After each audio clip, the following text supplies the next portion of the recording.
Okay, I'm going to use Video Studio X4 to create a text with a backdrop using an image, transparent image. I'll be using chroma key, so first I'd like to change the background colour. Click on Settings, Preferences, and I'm going to choose a nice vibrant green. Seems to be in colour for chroma tool. I'm going to use the samples, image samples from the library. So I've decided this orange one's quite nice. So we'll drag it to the overlay track. We'll use this to create the banner, and we just resize on screen.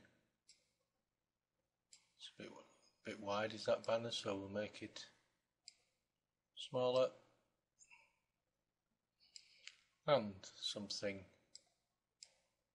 like that will do for this test. All we need now is some text over the top of it. I did create one earlier just to make it a bit quicker for showing this tutorial, so we'll drag that to the timeline. And what I intend doing now is simply creating an image of that frame. I'll switch to project playback and use edit, take a snapshot, and it's the image that we'll use to float down and create the effect. So I'll start a new project using the image that we've just created into the overlay track. I've got my preferences set to show it in this default state, and I want it full screen, so if we right click we can select fit to screen, and we're back to using our frame. The actual green now is part of the frame and not the background image, or not the background of the frame. We need to remove that, and we're going to use the chroma effect to do so. So if we click on Options, Mask and Chroma key, and Apply Overlay, it's defaulted to using the green colour. It's actually removed it now. Unfortunately, it doesn't look as though it's been removed because the background's still green. So I'll revert the background back to black, and you'll see the effect change.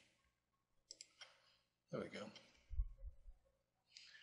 We're going to drive this from the top down to the bottom as an animation. We can do this, if I can find out where it all is, from the direction styles.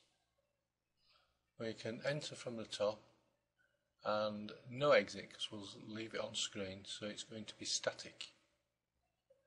And the static position at the moment is the middle, and we'd like it down at the bottom.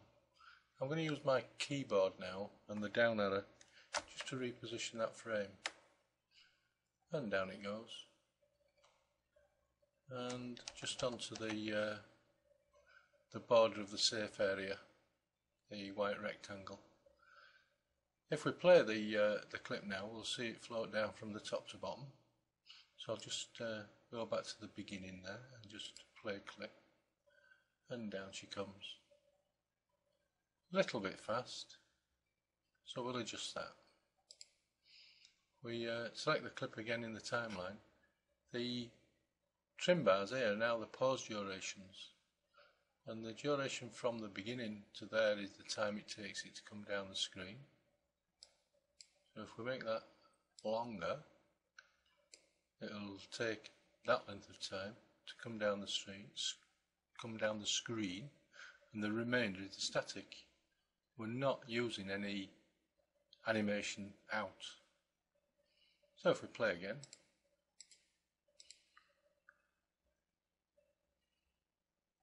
and we'll see it slowed down, and it's not a bad speed that. You can play about with that to your heart's content. As for the main timeline, I'm going to use the same image, so we'll go back and drop an image in there now, which is this orange nice looking. It hasn't quite filled the screen because it's a different shape to 16:9 widescreen, but we can soon change that by forcing it to fit to project size. And if we just drag about, we can see that the banner's certainly coming down to the bottom, staying there. I'd like the banner to disappear at the bottom, to fade out across this section here. And we can do this again through the direction styles and the fade ramps. By selecting fade out, it will drive down, stay there for a while over that section, and then fade out. Let's see the effect. We'll switch to project playback, and it should slowly drive down and pause and then fade. And the last thing to select now is to make the banner transparent. At the moment it's solid, so we go to, I believe it's solid. We'll go to the mask and chroma key again, and this top box, although it doesn't say anything, it's quite worthwhile floating your mouse over some of these boxes on Video Studio to get the tooltip. Nobody tells you that it's the transparency. So we'll change that to 30, and we'll play the clip again, and hopefully we'll see the background floating through the banner this time. And yep, we can start seeing the background there. And that completes it. Hopefully that will help you.